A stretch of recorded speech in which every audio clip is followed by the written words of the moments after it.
नमस्कार, मैं हूं पवन त्यागी। कांग्रेस के नेता शशि थरूर का दुख झलका है और अब तो उन्होंने मोदी और मोदी सरकार दोनों की तारीफ की है और उन्होंने यह भी कहा कि मैं मोदी जी का विरोधी नहीं हूं और ना ही मैं देश का दुश्मन हूं। मैं मोदी जी से नफरत नहीं करता, मैं देशद्रोही भी नहीं हूं। सरकार के विरोध के चलते मैं कुछ चीजें बोलता हूं जो बुद्धिजीवी का काम है। बात यह है कि असली में ये शशि थरूर की भाषा ऐसी बदली क्यों है?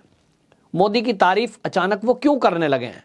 वो क्यों सिद्ध करने में लगे हैं कि वो देशद्रोही नहीं है? हालांकि आज तक किसी ने उनको ये तो कहा नहीं है कि आप देशद्रोही हैं, लेकिन उन्होंने अपने वक्तव्य में ये जता दिया, अपने ट्वीट से ये बता दिया है कि अभी तक जो वो मोदी सरकार की खिलाफत करते आए, जो मोदी की बुराई वो करते हैं, वो कांग्रेस में होने के कारण वो अपना धर्म का पालन कर रहे हैं, जो एक विपक्षी नेता का धर्म है।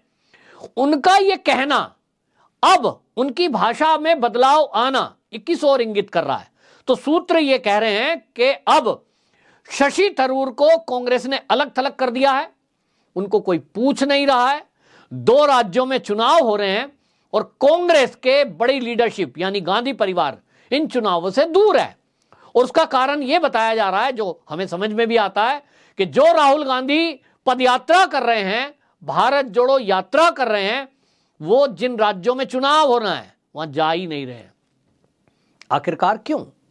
क्योंकि वो जानते हैं कि कांग्रेस दोनों राज्यों में, चाहे गुजरात चाहे इस बार हिमाचल, उनकी सरकार नहीं आनी। और राहुल गांधी हमेशा की तरह अपने ऊपर कोई कलंक लगवाना नहीं चाहते। कांग्रेस का कल्चर है कि अगर हार हो गई तो वो कार्यकर्ताओं की वजह से कांग्रेस हारती है, और अगर किसी राज्य में सरकार बन गई तो वो गांधी परिवार की मेहनत की और भाषण की वजह से बनती है। इन बातों को जनता समझने लगी है। कांग्रेस का गांधी परिवार एक्सपोज हो गया है और इसलिए गांधी परिवार ने यह तय किया कि जो विधानसभा के चुनाव हैं अगले आने वाले साल में, यानी 2024 के लोकसभा चुनाव से पहले 10 राज्यों में चुनाव है और इन्होंने तय किया है कि हम सब इन राज्यों के चुनाव से दूर रहेंगे। ऐसे राज्य में जरूर जाने की कोशिश करेंगे जहां इनको लगता है कि ये सरकार बनाने में या कोई इज्जतदार सीटें लाने में कामयाब रहेंगे। इसीलिए आपको बताएं, प्रियंका गांधी वाड्रा हिमाचल तो गई, लेकिन बाकी जगह राहुल गांधी, सोनिया गांधी या कांग्रेस के कोई बड़े लीडर नहीं गए। उसका एक कारण यही दिख रहा है कि उनको ये समझ में आ गया है कि अब उनकी दाल गलने वाली नहीं है, लेकिन 2024 के पहले वो एक हवा बनाए रखना चाहते हैं कि गांधी परिवार अभी भी कांग्रेस के पास तुरुप का इक्का है। और इसीलिए जो शशि थरूर हैं वो ये समझ रहे हैं कि राज्यों के चुनाव में जो स्थिति होनी है, जो अभी सर्वे दिखा रहे हैं, कांग्रेस तो साफ होनी है। 2024 में फिर से मोदी आनी है, अब मोदी सरकार ही रिपीट करेगी और जिस तरह के काम विकास के, देश को आगे ले जाने के, आत्मनिर्भर भारत और लोगों के जिस तरह से काम हो रहे हैं, ये देश के इतिहास में पहली बार है। 1 करोड़ लोगों को आप समझिए कि फ्री में आवास दे दिए गए। और दिल्ली में यदि आप गरीबों को वो मकान देखेंगे, क्योंकि जो देश की राजधानी है वहां आप कोई भी जा सकता है, वो जो फ्लैट दिए गए हैं उन फ्लैटों में लिफ्ट लगी हुई है, पावर बैकअप के लिए जनरेटर लगा हुआ है और उन फ्लैटों में टाइल लगी है, रसोई में उदयपुर का पत्थर लगा हुआ है। और उसकी अगर मार्केट रेट की बात करूं तो 40 से 50 लाख रुपए का वो फ्लैट गरीबों को, जो अभी तक झुग्गी में रहते थे, फ्री में दिए गए हैं। और ये पूरे देश में हो रहा है और ये संख्या अभी तक 1 करोड़ को पार कर चुकी है।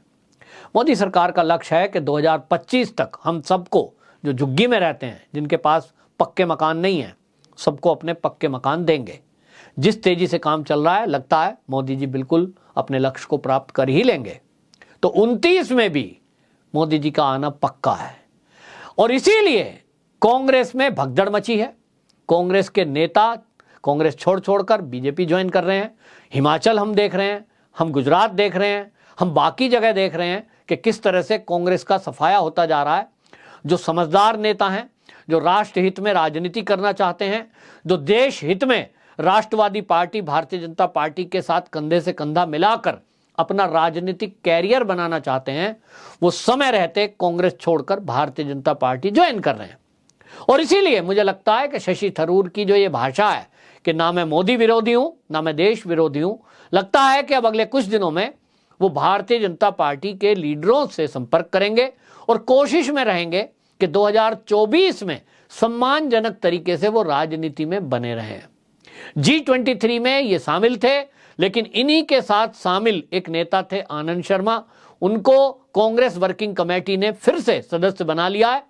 लेकिन इससे बड़ा अपमान कुछ नहीं होगा कि शशि थरूर को उस वर्किंग कमेटी में जगह नहीं दी गई, जहां एक तरफ अंबिका सोनी, सुरजेवाला, अजय माकन, ये सब लोगों को उस वर्किंग कमेटी में रखा गया है। शशि थरूर को बाहर का रास्ता दिखा दिया गया। इसीलिए शशि थरूर ट्वीट करते हैं कि 2 राज्यों के स्टार कैंपेनरों में मेरा नाम नहीं है, लेकिन मैं चाहता था कि दोनों राज्यों में मैं चुनाव प्रचार में जाऊं।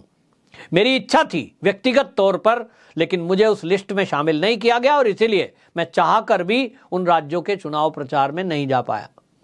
शशि थरूर अपनी मजबूरी जता रहे हैं और कांग्रेस के लोग और बाकी देश के राजनीतिक लोग उनको इनका अपमान बता रहे हैं। इससे बड़ा अपमान क्या होगा कि जो अपने आप को बुद्धिजीवी कहता हो, और नो डाउट शशि थरूर एक बुद्धिजीवी हैं भी, ये बात अलग है कि वो कभी कभी कुछ ऐसा ट्वीट या ऐसी कोई किताब लिख देते हैं जिस पर विवाद हो जाता है, कभी कभी ऐसे चित्र सामने आते हैं जिससे विवाद खड़ा हो जाता है।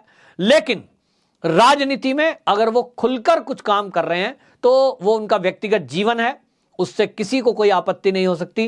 राजनीति में केवल देश के लिए आप क्या कर रहे हैं ये महत्वपूर्ण है।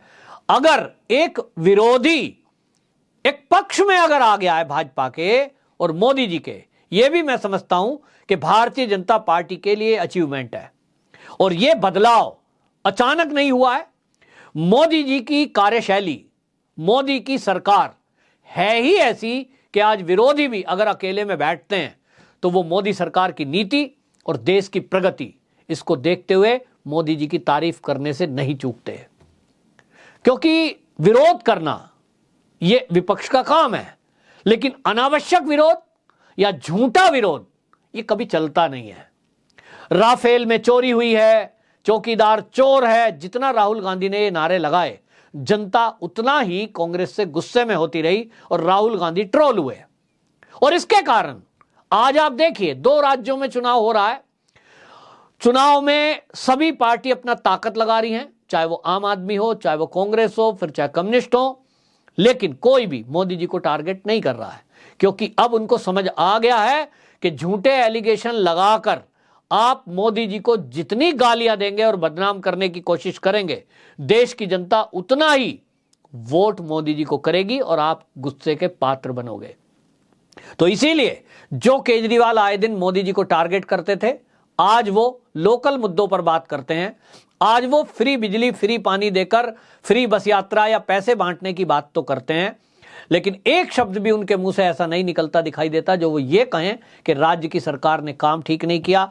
मोदी जी को कम से कम टारगेट नहीं करते। हां, राज्यों के मुद्दों को जरूर उठाते हैं, लेकिन राज्य की जनता अपने राज्य में हो रहे विकासों को देखकर ये समझ रही है कि झूठ नहीं चलेगा। आज जो भारतीय जनता पार्टी है उसकी IT सेल एक्टिव है, आज के युवा एक्टिव हैं और देशभक्त लोग और सनातनी एक्टिव हैं। तो जो कांग्रेस की कार्यशैली है, जिस तरह से कांग्रेस इस तरह का विरोध करती रही है, चाहे उन्होंने राम मंदिर का विरोध हो, चाहे UCC का विरोध हो, चाहे CA को लेकर विरोध हो, इन विरोधों को देखते हुए देश की जनता कांग्रेस के प्रति गुस्से में है।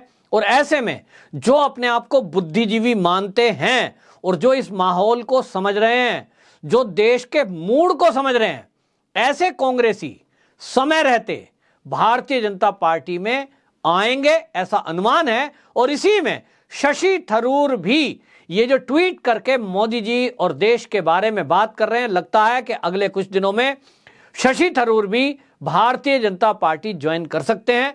सूत्रों की माने तो ये हो सकता है कि कांग्रेस के और कई बड़े चेहरे 2024 के चुनाव से पहले G23 में जो शामिल ग्रुप था, क्योंकि अब उनको साइड कर दिया गया है और चुनाव के प्रचार में भी वो कहीं नहीं दिखाई दे रहे हैं, इसलिए अनुमान लगाया जा रहा है कि ये कांग्रेस के कई बड़े चेहरे भारतीय जनता पार्टी में आ सकते हैं।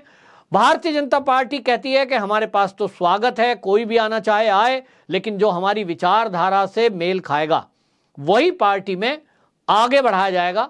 ऐसा भी नहीं है कि जो आ गया उसको मंत्रालय मिल जाएगा। तो स्वार्थी जो व्यक्ति है उसके लिए भारतीय जनता पार्टी में कभी जगह नहीं है, लेकिन जो देश हित पर, देश के भले के लिए काम करना चाहता हो भारतीय जनता पार्टी के साथ मिलकर, उसका भाजपा में स्वागत है। तो सूत्रों के अनुसार अब यह लग रहा है कि कई बड़े चेहरे भारतीय जनता पार्टी ज्वाइन कर सकते हैं, जिसमें शशि थरूर भी एक हो सकते हैं। वंदे मातरम।